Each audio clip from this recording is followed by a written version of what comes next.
10th class के सभी students का स्वागत, अभिनंदन। लीजिए अपन स्टार्ट करते हैं 10th क्लास की 1.1 एक्सरसाइज वास्तविक संख्याएं, जो आपका टॉपिक है, पहला पार्ट, ठीक है, गणित का। और उसके अंदर पहला सवाल, और पहले सवाल के अंदर मैंने आपको इसके जो पहले वाले वीडियो के अंदर मैंने जो बेसिक जानकारी दी थी, जिसके अंदर एलसीएम और एचसीएफ कैसे ज्ञात करते हैं, सामान्य एग्जाम्पल लेके मैंने आपको बताया था। आज मैं 1.1 स्टार्ट कर रहा हूं और 1.1 के अंदर पहला क्वेश्चन, और पहले क्वेश्चन में ये क्या कह रहा है कि विभाजन एल्गोरिथ्म विधि से, यानी कि यूक्लिड की विभाजन एल्गोरिथ्म नियम है, उस नियम से इससे आपको एचसीएफ फाइंड करना है। मतलब सीधी सीधी बात है कि आपको इसका एचसीएफ फाइंड करना है, किसका? 135,225, ठीक है, ये आपको फाइंड करना। और इसमें ये कह रहा है कि यूक्लिड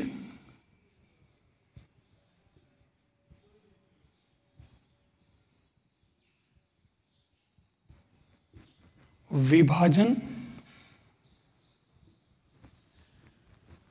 प्रमेय का यूज करनी है, और वो क्या है? A = BQ + R, ये विभाजन प्रमेय का है। मतलब क्या है? भाज्य बराबर भाजक इंटू भागफल प्लस शेषफल, ये आपके पूरा फॉर्मूला हुआ। अभी तक अपन ने सवाल हल करना शुरू नहीं किया है, अभी हम केवल जो इसने कहा है कि यूक्लिड विभाजन प्रमेय से आपको करना है, तो ये हमने सूत्र लिख दिया यहाँ से यहाँ तक, ये चीज़ अपने को यूज़ करनी है। लेकिन मैं आपको बता दूं, ये लिख जरूर देना। आपको इसके अंदर अब काम क्या करना है जो बता देता हूँ, कोई मुश्किल काम नहीं है। आप दोनों संख्याएं देख लीजिए और सीधी सीधी बात इसने पूछी है कि आप एचसीएफ फाइंड कीजिए। एचसीएफ मतलब मतलब महत्तम समापवर्तक। महत्तम समापवर्तक वैसे होता क्या है, थोड़ा सा बता देता हूँ मैं आपको अलग से।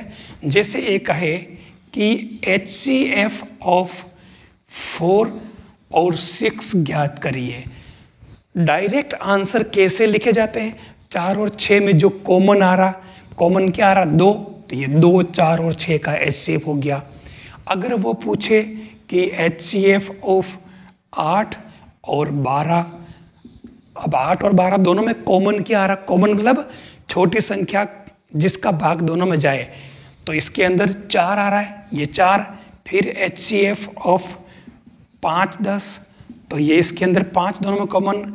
फिर ये कह रहा है HCF ऑफ 12 और 16, तो इसके अंदर 4 आ रहा है। फिर ये HCF ऑफ 14, 21, तो ये 7 आ रहा है। ये आपके HCF का कॉन्सेप्ट है। HCF का मतलब ये कि उसमें से जो कॉमन आ रहा हो। तो यहाँ तो ये छोटी संख्या थी, तो अपन ने डायरेक्ट देख के बता दिया कि इसमें HCF क्या होगा। HCF का मतलब कॉमन लेना, ठीक है। तो हम इसके अंदर क्या करते हैं, अब ये आया कैसे देखना। मैं अब इसको इन्हीं में से एक सवाल को मैं विभाजन एल्गोरिथ्म नियम से बताता हूँ। जैसे ये पहला वाला सवाल, ठीक है, इसको मैं इस यूक्लिड विभाजन से करता हूँ पहले, ये बड़ा सवाल बाद में। मैं क्या करता हूँ, 4 और 6 हैं, हमारे को उत्तर क्या लाना? 2 इससे लाना है। हम क्या करते हैं, छोटी संख्या कौन सी है? 4 का भाग 6 में लगा देते हैं, तो 4 का भाग 6 में एक बार जाएगा। 4 एकम 4, कितने बचे?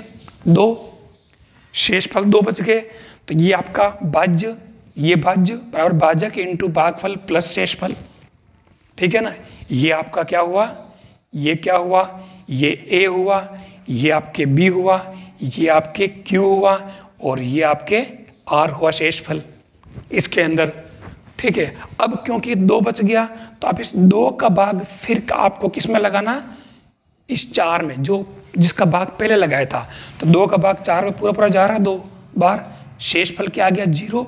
हमारी यूक्लिड विभाजन प्रमेय यहाँ समाप्त हो जाती है। जैसे 0 हो जाता है लास्ट में, इसका मतलब आपका उत्तर क्या है? 2। लास्ट में जिसका भाग लगाया वो आपके HCF है। ये तो मैंने एक छोटा सवाल लेकर के बता दिया कि यूक्लिड विभाजन प्रमेय का कैसे यूज करनी है। क्लियर? अब मैं इस बड़े सवाल की बात करता हूँ। तो मैं इसमें 135 का भाग सबसे पहले लगाता हूं। जैसे 135 का भाग किस में लगाएंगे? 225 में। अब आपको डरना नहीं है कि 135 का तो मुझे टेबल पहाड़ा आता ही नहीं है। तो मुझे कौन सा आता है? 135 का पहाड़ा है। फिर भी मैं सवाल करके बता रहा हूँ, मतलब नहीं आता है तो भी अपन कर सकते हैं। थोड़ा सा ध्यान रखना पड़ता है खाली। 135 ये 225 है। अगर अपन 2 बार करेंगे इसको तो 270 हो जाएगा। ये तो इतना तो पता चलता है कि 135 ने 135 कितना होता है? 270। जो ज़्यादा हो गए तो भाग एक बार ही जाएगा। ये आपके 135। अब बाकी निकाल लो। 5 में से 5 गया 0, इधर लिया 12 में से 3 गए तो 9। ठीक है, ये शेषफल भाज्य बराबर भाजक इंटू भागफल प्लस शेषफल। जैसे जब तक शेषफल 0 नहीं आ जाए तब तक आगे से आगे भाग लगाते रहना। शेषफल 0 आते ही हमारी यूक्लिड विभाजन प्रमेय का कंप्लीट हमारा उत्तर आ जाएगा। अब क्या करेंगे? अब हम इसके अंदर 135 को यहाँ ले आएंगे। क्लियर? 90 का भाग लगाओ। अब 90 का पहाड़ा नहीं आता, पर इतना तो पता कि 90 90 180 होते तो ज़्यादा हो गया, तो फिर ये एक बार ही जाएगा। ये 90, 5 का 5 शेषफल और 13 में से 9 गए तो ये 4। फिर 45 बच रहे हैं। अभी भी शेषफल 0 नहीं आया, मतलब यूक्लिड विभाजन प्रमेय का और आगे चलेगी। ठीक है, तो हम क्या करेंगे? 45 का भाग किस में लगाएंगे? 90 में।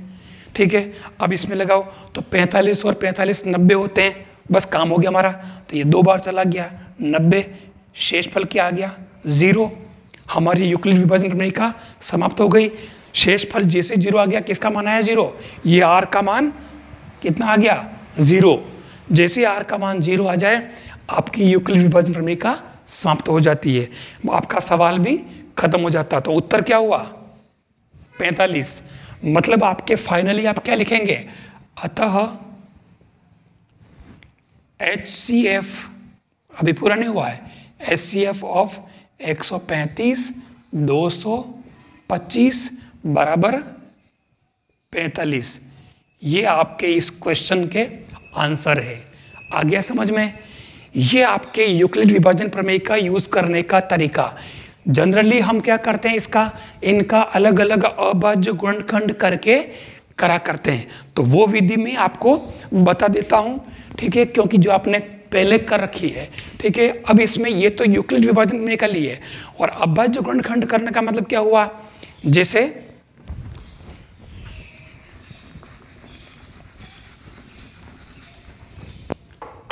अभाज्य गुणनखंड करने में सबसे पहले मैं एक काम करता हूं, 135 ले लेता हूं।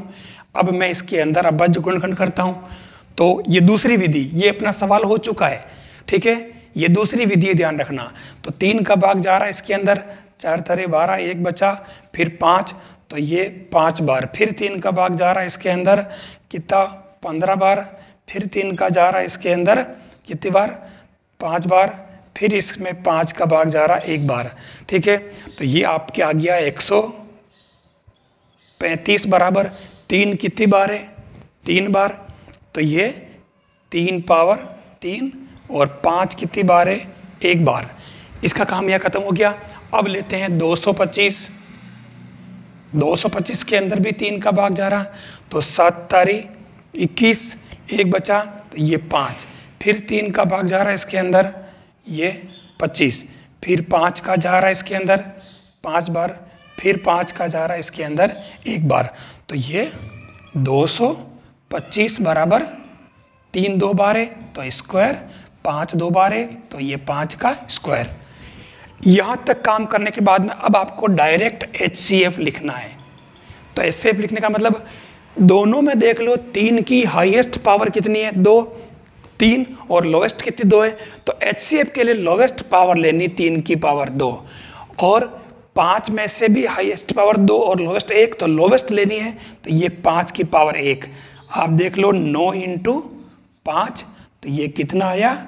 45। ये इसका आंसर हो गया। आप देख लो इसके अंदर ही 45 आ रहा था, लेकिन ये विधि जो हम कहाँ यूज़ कर रहे थे? छोटी क्लासों में अभाज्य गुणनखंड विधि से, जिसकी ज़रूरत हमारे को अभी भी पड़ेगी। तो ये तो अभाज्य गुणनखंड वाली विधि से HCF निकालना, और ये यूक्लिड विभाजन प्रमेय की विधि से HCF निकालना, दोनों तरीके बता दिए मैंने।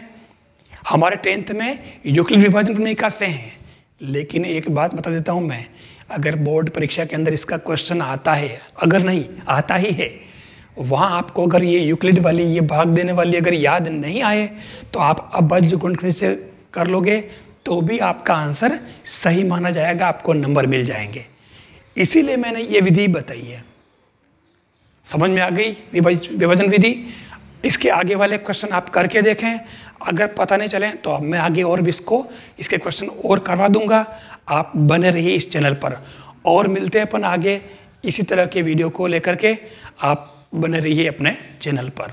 थैंक्स।